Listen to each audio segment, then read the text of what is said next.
Shaquille O'Neal and LeBron James are heading toward one of the most significant public confrontations the NBA world has witnessed in years, and it all traces back to one straightforward assessment Shaq made about Bronny James, that the young man simply was not ready to compete at the NBA level.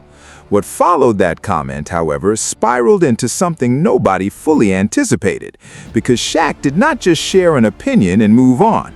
He pulled back the curtain on what actually happened the night Bronny got drafted. And once you hear the complete picture, you will understand exactly why this fallout has been building for as long as it has.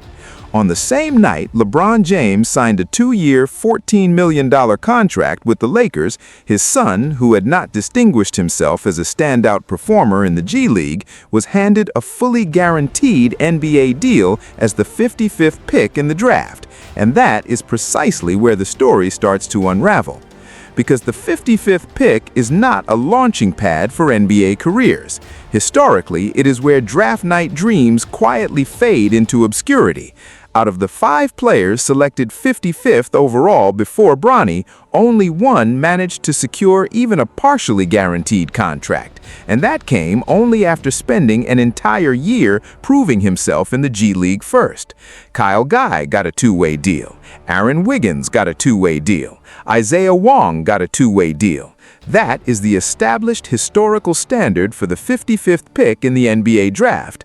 That is what that selection has traditionally meant for the players who land there. Unless, of course, your last name is James. Bronny walked into a 4-year contract worth $7.9 million, fully guaranteed through the first 2 years, with a significant partial guarantee attached to year 3.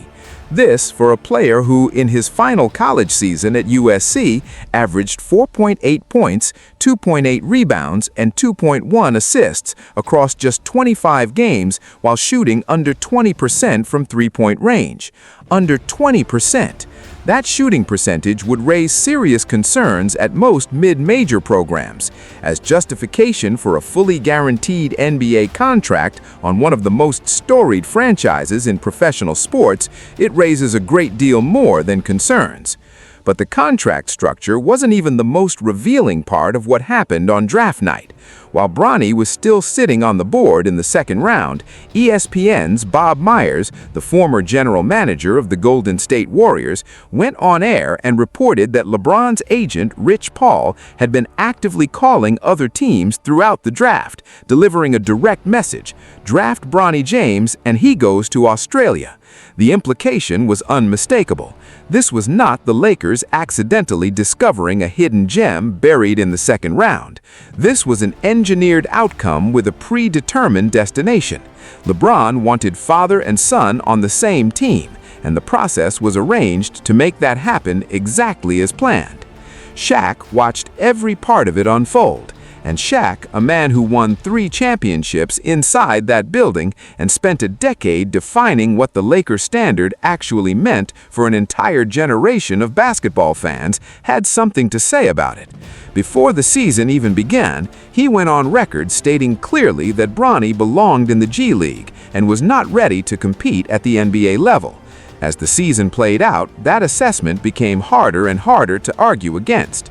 Bronny averaged 2.3 points per game in his rookie year, while shooting 31.3% from the field and 28.1% beyond the arc across 27 games. In the current 2025-26 season, his field goal percentage sits at 35%. Those are not the numbers of a player trending upward. Those are not the numbers of a player finding his footing and gradually earning more confidence. Those are the numbers of a player who, by every measurable standard available, is not yet equipped for this level of competition. And the players who paid the most direct price for that reality are the ones who never had a famous last name to fall back on. Jordan Goodwin signed with the Lakers, got waived in October 2024, fought his way back onto the roster on a 2-way deal in February 2025, contributed real defensive energy and competitive effort during his time with the team, and then got waived again in July 2025. He landed with the Phoenix Suns and immediately carved out meaningful minutes, doing exactly what the Lakers had been lacking all season: defending with purpose, staying active, and making plays that matter. The Lakers let go of a player who could genuinely help them and held on to one who statistically could not justify the roster spot he was occupying. That's the part Shaq can't move past, because this is not simply a story about a 55th pick struggling to find his footing in a demanding league. The problem runs deeper than that. A player with a fully guaranteed contract and a protected roster spot is occupying space in an organization that once held itself to the highest standard in professional basketball. That's a meaningful distinction. When asked about the situation directly on ESPN, Shaq's response was completely unfiltered. He said he had seen 7-footers eating noodles for dinner in the G League who could run circles around this kid. He called the whole arrangement a tragedy for the game, and in Shaq's era, that standard was not a figure of speech or a rhetorical device. Kobe Bryant was exceptional. Shaq was exceptional. That was the baseline expectation attached to wearing that jersey. The 15th roster spot, the one that players like Quinn Cook would have reported to training camp before sunrise to compete for, was simply handed over because Daddy plays here. Coach J.J. Redick went in front of cameras and stated that Bronny had earned his place on the roster. And fair enough, you protect your players publicly. That's part of the job. But press conference statements don't change what the box scores say night after night. The numbers exist independent of whatever anyone says about them. Then LeBron went on his own podcast to defend his son's statistics and ended up inadvertently making the situation worse. Rather than softening the criticism, he made a broader argument that playing 82 games in today's NBA is more demanding than playing 82 games in the 1980s and 1990s. That comment landed like a spark on dry wood, because the contradiction at the center of that argument is almost impossible to talk your way around. You can't claim that the league has never been more competitive and more physically demanding and simultaneously position your son, whose statistical profile resembles a bench warmer at a mid-major program, into a guaranteed roster spot on the most celebrated franchise in basketball history. Those two things cannot coexist without generating exactly the kind of scrutiny they generated. Shaq fired back on Inside the NBA without a moment of hesitation. He told LeBron directly that if he genuinely believes this era is more demanding than the NBA of the 1980s and 1990s, he should consider what it would have meant to put Bronny in a paint patrolled by a 300-pound Shaquille O'Neal operating without a defensive 3-second rule to limit his presence. His exact words went even further. If you think this era is harder than what the NBA was back then, you're admitting that you don't respect the game as much as you say you do. And if you're allowing your son to enter a league he has not yet earned a place in, you're proving it. The historical comparisons that came up in these conversations are worth sitting with seriously for a moment. Larry Bird became the first player in NBA history to shoot 50, 40, 90 in a single season. He accomplished it twice. Lindsey Hunter, who played across both eras and has direct experience with both, pointed out that in terms of overall pace, the 2020s actually rank around 5th historically, meaning the 1980s were running at a faster tempo. Byron Scott backed that up completely, noting that 12 to 15 teams were regularly averaging over 100 points per game in that era, and the physicality operated in an entirely different category. There was no defensive 3-second rule. There were no wraparound foul calls designed to protect ball handlers from physical contact in the paint. Shaq operated in a paint zone that functioned more like a combat zone every night, and still averaged over 26 points per game for a decade, going body to body with Arvydas Sabonis, Patrick Ewing, and David Robinson on a regular basis, players who would have made life extremely uncomfortable for a 6'2" guard still searching for consistency at the professional level. During the Shaq and Kobe era, inside what was then the Staples Center, the internal standard of excellence was so intense that those two legendary players very nearly came to physical conflict over the shared expectation of greatness. Your last name meant absolutely nothing in that environment. Your high school recruitment ranking meant nothing. Your social media following meant nothing. What mattered, the only thing that mattered, was whether you were willing to bleed for the purple and gold every single night. That was the unspoken agreement between everyone who wore that uniform. Now it's 2026. Shaq looked directly into the camera on a recent Inside the NBA broadcast and delivered a line that reportedly sent a shockwave through the Lakers front office. He said, "If this kid is the future of the Lakers, then the Lakers have no future." That's not analysis wrapped in comedy. That's a direct indictation of an organizational decision from someone who built that Lakers' most recent dynasty with his own hands. And it wasn't just Shaq making that argument. Stephen A. Smith had been raising similar concerns on First Take, pointing out that at one stage, Bronny was averaging 0.3 points, 0.3 assists, and 0.4 rebounds per game. Standard media analysis delivered on a sports television program, or so it seemed, until March 6th of last year, during a timeout at a Lakers-Knicks game at Crypto Arena, when LeBron James walked directly over to Stephen A. Smith courtside and confronted him face-to-face in front of rolling cameras. Stephen A. did not back down then and has not backed down since. He later stated publicly that he found the entire interaction completely unacceptable, because his actual point was never that Bronny did not belong in professional basketball. Stephen A. Smith had been raising similar concerns on First Take, pointing out that at one stage, Bronny was averaging 0.3 points, 0.3 assists, and 0.4 rebounds per game. Standard media analysis delivered on a sports television program, or so it seemed, until March 6th of last year, during a timeout at a Lakers-Knicks game at Crypto Arena, when LeBron James walked directly over to Stephen A. Smith courtside and confronted him face-to-face in front of rolling cameras. Stephen A. did not back down then and has not backed down since. He later stated publicly that he found the entire interaction completely unacceptable, because his actual point was never that Bronny did not belong in professional basketball eventually. His point was simply that Bronny was not ready at that particular point in time.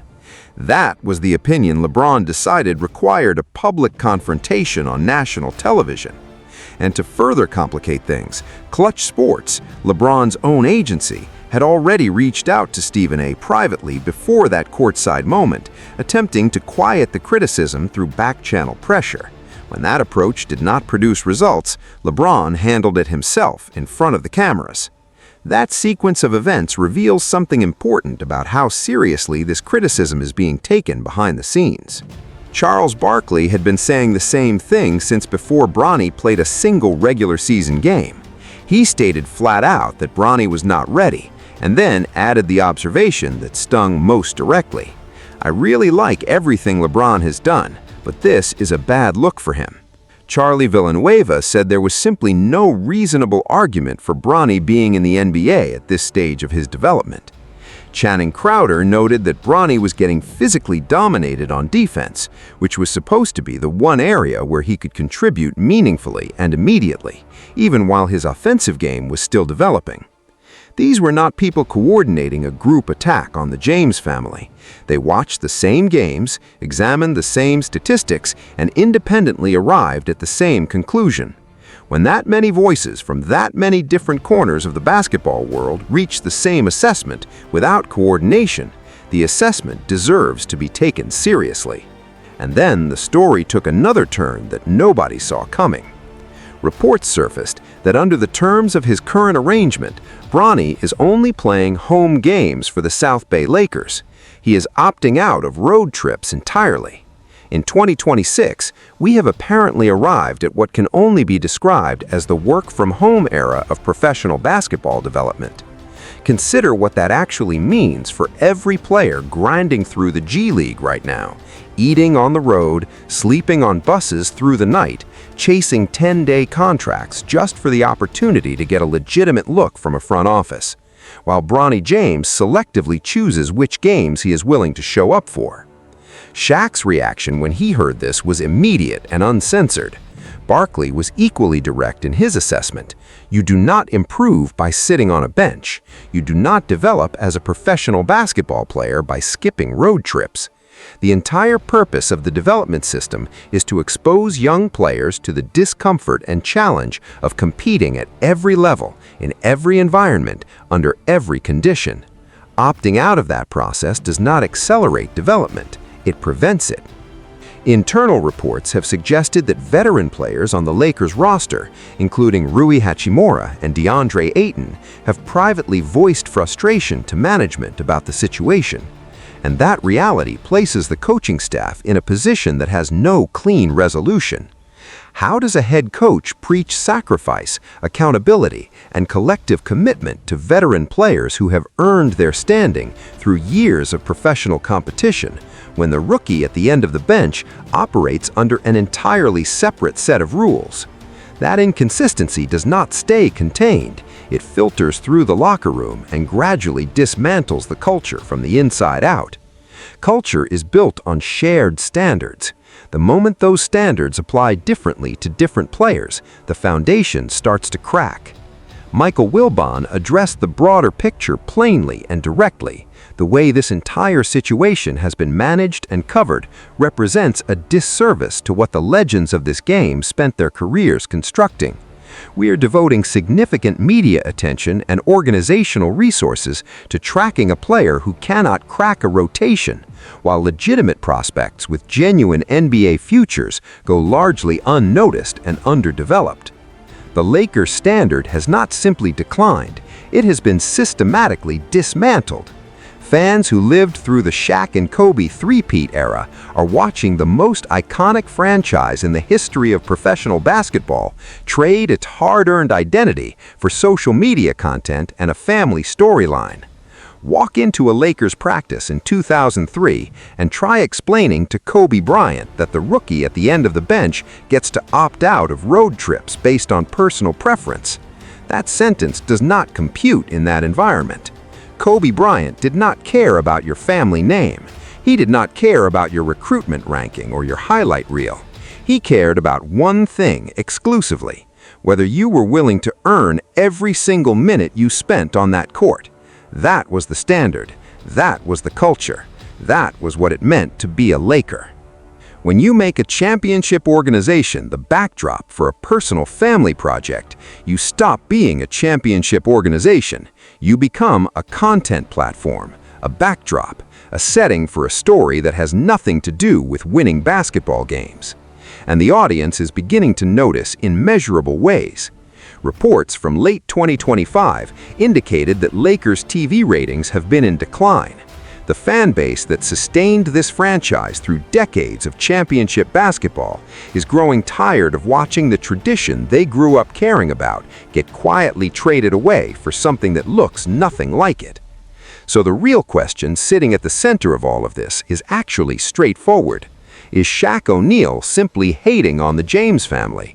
Or is he the only person with enough standing, enough credibility, and enough genuine love for that franchise to say clearly what most people inside that building already know and are not permitted to say publicly?